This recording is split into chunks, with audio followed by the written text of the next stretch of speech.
I think most of the successful art cinemas around the country are nonprofit institutions like the Film Forum in New York, you know. All of the art screens in South Florida are nonprofits. It was easy getting started because I was living at home and I was working full-time as a film editor. So I was receiving a salary. I was doing this after hours. Again, you know, I'd work from 9 to 5.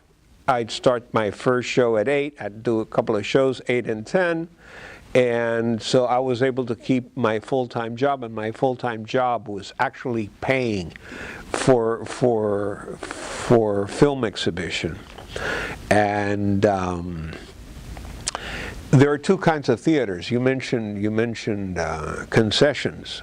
You know, that theaters make ends meet out of concessions. But back then, and I think it still applies today, even though one type of theater has ceased to be.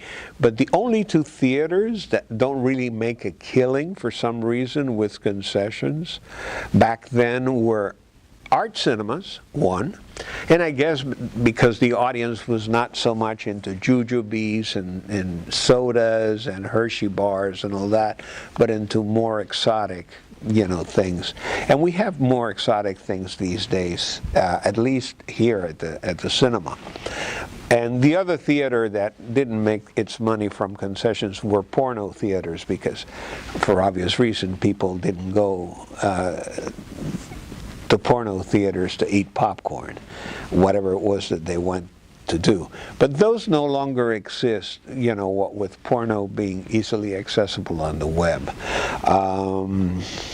So yeah, that kind of goes to explain why it's a precarious existence. And here, like I said, all of the indie screens, and there are quite a few spread around town,